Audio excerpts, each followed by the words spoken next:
പ്രവാചകന്റെ പുസ്തകത്തിൽ നിന്ന്.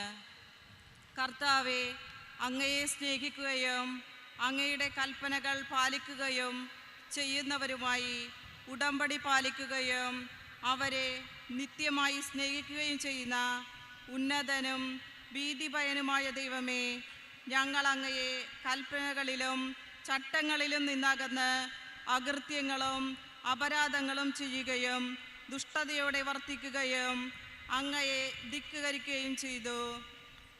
ഞങ്ങളുടെ രാജാക്കന്മാരോട് പ്രഭുക്കന്മാരോടും പിതാക്കന്മാരോടും ദേശത്തെ ജനത്തോടും അങ്ങയുടെ നാമത്തിൽ സംസാരിച്ച അങ്ങയുടെ ദാസന്മാരായ പ്രവാചകരുടെ വാക്ക് ഞങ്ങൾ ചെവിക്കൊണ്ടില്ല.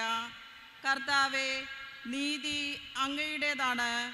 എന്നാൽ ഞങ്ങളുടെ മുഖത്ത് അങ്ങേക്കെതിരെ ചെയ്ത വഞ്ചന നിമിത്തം അങ്ങ് വിവിധ ദേശങ്ങളിൽ ചിതറിച്ചു കളഞ്ഞ യൂദായിലെയും ജെറുസലേമിലെയും നിവാസികളുടെയും സമീപസ്ഥരുടെ ദൂരസ്ഥരുമായ ഇസ്രായേൽ ജനത്തിൻ്റെയും മുഖത്ത് ഇന്ന് കാണപ്പെടുന്നത് പോലെ ലജ്ജയാണ് നിഴലിക്കുന്നത്. കർത്താവെ, അങ്ങേക്കെതിരെ പാപം ചെയ്തതിനാൽ ഞങ്ങളും ഞങ്ങളുടെ രാജാക്കന്മാരും പ്രഭുക്കന്മാരും പിതാക്കന്മാരും ലജ്ജിതരാണ്. ഞങ്ങളുടെ ദൈവമായ കർത്താവെ, കാരുണ്യവും പാപമോചനവും അങ്ങയുടേതാണ്.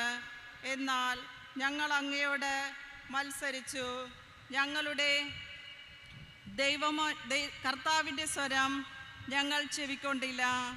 അവിടുന്ന് തൻ്റെ ദാസന്മാരായ പ്രവാചകന്മാർ വഴി ഞങ്ങൾക്ക് നൽകിയ നിയമം ഞങ്ങൾ അനുസരിച്ചില്ല.